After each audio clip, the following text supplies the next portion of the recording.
څلورم علماء کرام لیکي د رسول الله صلی الله علیه وسلم احادیثو ته اهمیت ځکه حاصل دی چې احادیث د نبی علیه السلام په دې کې آګاهي ده بالمستقبل و قیام الساعه.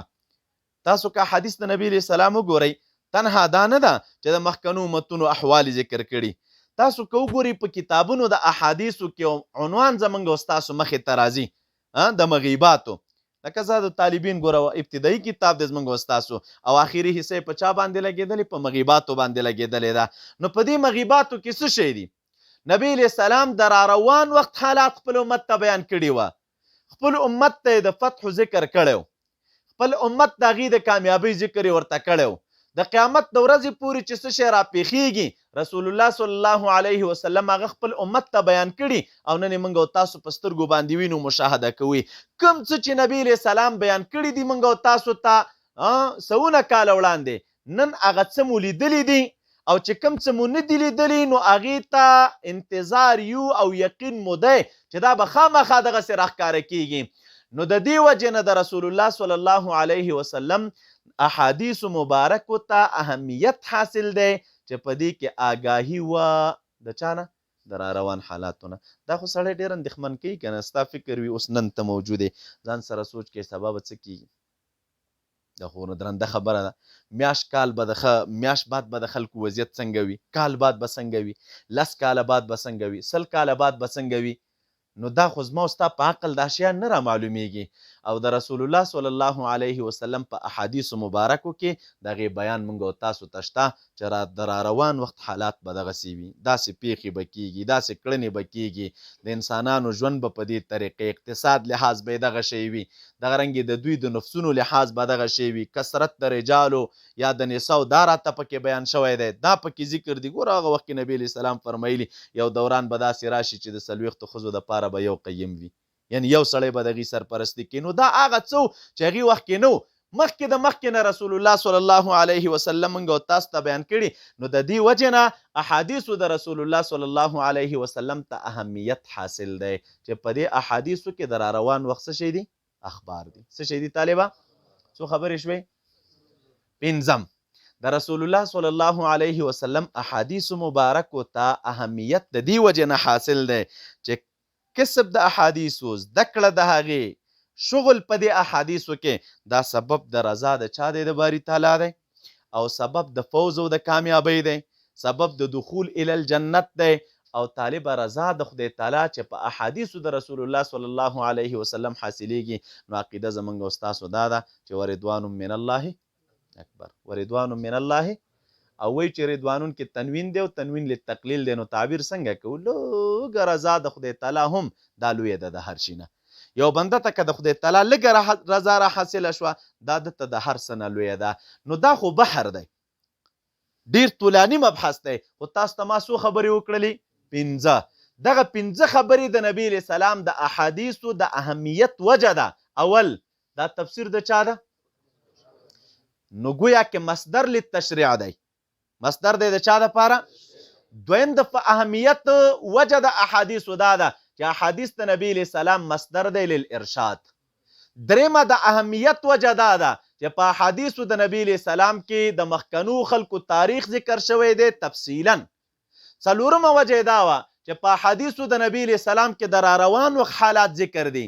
او پنځمه وجه دا ده چې احادیث د رسول الله صلی الله علیه وسلم سبب د رضا د چا ده؟ په دې باندې انشاءالله پوه شوئ. دا صرف د دغې فن اهمیت تاسو ته 5 خبرې ما وکړلې، نور راځو خپل اصل غرض ته. اوس طالبه راشي دې ځي ته احادیث د رسول الله صلی الله علیه وسلم چې راجمع شوي دي، دا ځان ته طولاني مبحث دی چې تدوین کله شروع شو، تدوین د احادیثو یا جمع کول د احادیثو یا کتابت د احادیثو ابتدا د کم وخت نه و، اول لیکنه پکې چا وکړله، دا ځان ته مبحث دی. خو صرف چې دا کم څه زموږ او ستاسو پې مازغه خلاص شي او تاسو ته اسانه وي، دې خبرو طرف ته سوچ وکئ. احادیث د رسول الله صلی الله علیه وسلم چې په کومو کتابونو کې راجمع کړی شوي دي، نو هغې ته موږ او تاسې عنوان ږدو مصادر الحدیث. نو څوک د یادونه نن سبا نه وایي که نه، خو چې څومره علما حدیث د نبي علیه السلام وایي نو د چا نه وایي؟ د کتابونو نه وایي. د چا نه وایي طالبه؟ د کتابونو نه وایي. نو دې کتابونو ته د احادیثو څه ویلی کېږي؟ مصادر. څه ورته ویلی کېږي؟ تاسو که دا د کتابونو اخره کې وګورئ هلته عنوان درته لیکلی مصادر د دې کتاب څه شی دي، یعنی معنا دا چې دا کتاب د کوم ځای نه راخیستلی شوی دی، کوم ځای نه پکې استفاده شوې ده.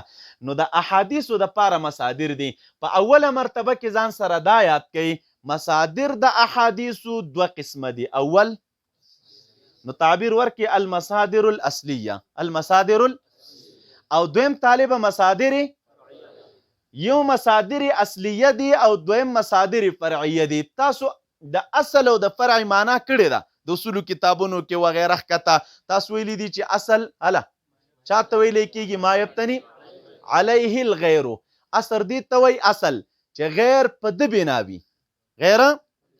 نو د اصل په مقابل کې فرع ده، نو فرع بیا چاته ویلی کېږي ما یبتني علی الغیر چې دا په بل چا بنا وي.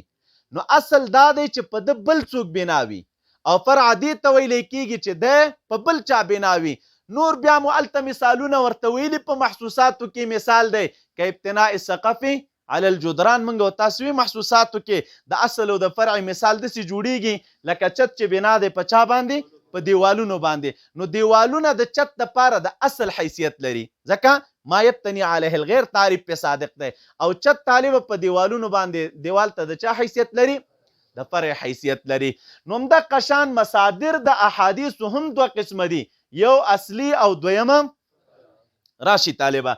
مصادر اصلیه چاته ویلی کېږي؟ الا کل کتابنا مصادر اصلیه دا هر هغه کل کتاب هر هغه کتاب چې روایت کوي فيه مصنفه الاحاديث باسانيده عن شيوخه عمن فوقهم حتى يصل الى المتن، حتى يصل الى المتن. دا معنا هر هغه کتاب چې پاغي کتاب کې داغي کتاب مصنف احادیث روایت کړي وي، احادیث روایت کړي وي پچا الا باسانيده په خپل سند د چا نه روایت کړي الا عن شيوخه د خپل شيوخونه، او دی شيوخ بیا روایت کړي عمن فوقهم چې کوم د دوی نه بره دي تر دې حده پورې حتی یصل الى المتن چې دا سلسله تر چا پورې رسیدلی وي تر متن پورې رسیدلی وي. نو په کوم کتاب کې چې دغسې احادیث ذکر وي دقې کتابونو ته طالبه مصادر اصلیه وایي. څه ورته وایي؟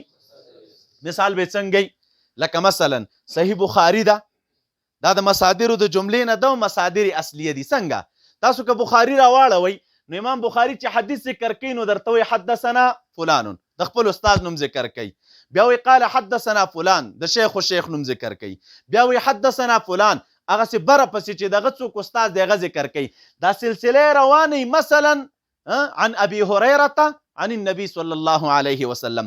و صحیح بخاري کې چې تاسو وګورئ امام بخاري د خپل استادانو نه شروع کړې ده، دا سلسله هم داسې روانه کړي حتی الا یصل الى المتن چې خبره تر چا پورې رسولي وي متن پورې رسولي وي. نو دقې کتاب ته طالبه مصدر اصلي وایي. نو دا بخاري خو تاسو ته ما به طورې نمونه وویلې. اوس چې هر یو کتاب د حدیثو تاسو راواړو هر یو کتاب او په هغې کې د محدث د استاز نه واخله تر متن پورې دا سند ذکر په کتاب کې، نو هغې ته به څه ویلی کېږي؟ لکه صحیح مسلم راواخله، جامع ترمذي راواخله، سنن نسائی راواخله طالبه، سنن کبرا د امام بهقي راواخله، سنن کبرا د امام نسائی راواخله. لنډه ده خو چې هر کتاب کې مسند پیدا که چې سند ذکر پکې او دا سند تر حدیثه رسېدلی نو دې کتاب ته به څه ویلی کېږي؟ المصادر الاصلیه. ومو پېژندل ده. دویم ته راشي طالبه، دویم د مصادر فرعیه. مصادر فرعیه چاته ویلی کېږي؟ کل کتاب مصادر فرعیه هغه کتابونو ته ویلی کېږي هر هغه کتاب دی یجمع فيه مصنفه الاحادیث چې مصنف په دغه کتاب کې احادیث را جمع کړي وي من المصادر الاصلیه د چانه احادیث را جمع کړي دي د مصادر اصلیونه خو من غیر روایت باسانیده بغیر د روایت نه باسانیده، یعنی احادیث راخستې دي په دې کتاب کې خو د کتاب سند پکې تنها تاسو د حدیثو کتابونه راواړوئ. د هغې د جملې نه طالبه یو چیز موږ او ستاسو مخې ته پروت دی، موږ او تاسې ورسره اشنایي لرو. هغه کتاب د چا دی؟ مشکات شریف دی. څه شی دی طالبه؟ ګوره مشکات کې وګورئ عن ابي هريره عن عبد الله ابن مسعود مخکې سند نشته، صرف بس د صحابي نوم ذکر دی، عن فلان عن فلان عن فلان، دا ذکر ده پکې، سند پکې نشته. نو مشکات هم کتاب د احادیثو دی، مصدر دی د احادیثو دپاره، خو دا کوم مصدر دی طالبه؟ مصدر اصلي دی که مصدر فرعي؟ مصدر فرعي دی. ولې حدیث مبارک پکې ذکر دی، ذکر دی پکې، خو لیکن سند پکې، خو دا خو پکې شرط دی، دا قید موږ ولګو، دا کوم کتابونه چې دغه احادیث ذکر دي په مصادرو فرعیو کې، نو دا داسې نه ده چې بس دوی ته د اسمان نه راوغورځېدل، نه، دا احادیث دوی راخیستي دي د چا نه؟ اله د مصادرو اصلیونه. اوس مشکات کې که حدیث دی نو تاسې وګورو ورستو لیکلي متفق علیه، یا رواه البخاري یا رواه مسلم، یا طالب ورپسې لیکلي رواه فلان رواه فلان، په خپل سر خو دوی احادیث نه ذکر کوي، احادیث د کتابونو نه راخیستي دي، خو لیکن تنها څه شی پکې نشته؟ سند پکې نشته. نو دې ته به کوم مصدر ویلی کېږي؟ مصدر فرعي. په دې باندې تاسو پوه شول انشاءالله.